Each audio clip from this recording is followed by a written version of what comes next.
আসসালামু আলাইকুম সম্মানিত ভিউয়ার্স, কেমন আছেন সবাই? আশা করি সকলেই খুব ভালো আছেন। তো আজকে হচ্ছে 13ই সেপ্টেম্বর। তো এক্স এম্পায়ার স্টক এক্সচেঞ্জের কোন কার্ডগুলোতে ইনভেস্ট করলে সবচেয়ে বেশি প্রফিট পাওয়া যায় চলুন দেখে নিই। তো ফার্স্টে আপনারা এক্স এম্পায়ার বটটি ওপেন করে দেবেন। ওপেন করে দেওয়ার পর আপনারা চলে আসবেন সিটিতে ক্লিক করে দেবেন, দেন এখান থেকে ইনভেস্টে ক্লিক করে দেবেন। তো আজকের প্রথম কার্ডটি হচ্ছে ক্লাসিক কার।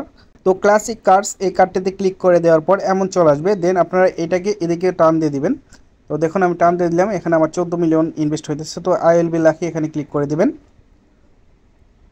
তো আইএলবি লাখিতে ক্লিক করার পর দেখুন আমার এখানে 6 মিলিয়ন প্রফিট দেখাইতেছে। তো এখানে আই এম কোল ইনভেস্টর এটাতে ক্লিক করে দেবেন। তো প্রথম কার্ডটি আমরা পেয়ে গেলাম। এবার দুই নাম্বারটা হচ্ছে এটা হ্যামস্টার ব্রিডিং কার্ডটি ওপেন করে দিবেন। দেন এটা পুরোপুরি এখানে নিয়ে নেবেন, নিয়ে নেওয়ার পর 14 মিলিয়ন ইনভেস্ট হবে। তো আই উইল বি লাকি এখানে ক্লিক করে দেবেন। তো দেখুন এটাতে কিন্তু আমার 9.9 মিলিয়ন প্রফিট হয়েছে। তো এটা আই এম কোল ইনভেস্টর এখানে ক্লিক করে দেবো। দেন তিন নাম্বারটা হচ্ছে এটা ইউনিকর্ন ব্রিডিং এটাতে ক্লিক করে দেবেন। দেন এটা এইভাবে করে আই উইল বি লাকি এখানে ক্লিক করে দিলে হয়ে যাবে। তো এই তিনটি কার্ড আজকে ইনভেস্ট করে নেবেন। তো দেখুন এটাতে আমার 21.5 মিলিয়ন প্রফিট হয়েছে। তো এক্স অ্যাম্পেয়ার রিলেটেড সমস্ত মাইনিং বটের আপডেট পেতে অবশ্যই আমাদের টেলিগ্রাম চ্যানেলটি সাবস্ক্রাইব করে রাখবেন। এই ভিডিওর ডিসক্রিপশনে আপনারা আমাদের টেলিগ্রাম চ্যানেলের লিঙ্ক পেয়ে যাবেন, সেই লিঙ্কে ক্লিক করে অবশ্যই আমাদের টেলিগ্রাম চ্যানেলটি সাবস্ক্রাইব করে রাখবেন। তো সবাই ভালো থাকবেন, সবাইকে ধন্যবাদ। আসসালামু আলাইকুম।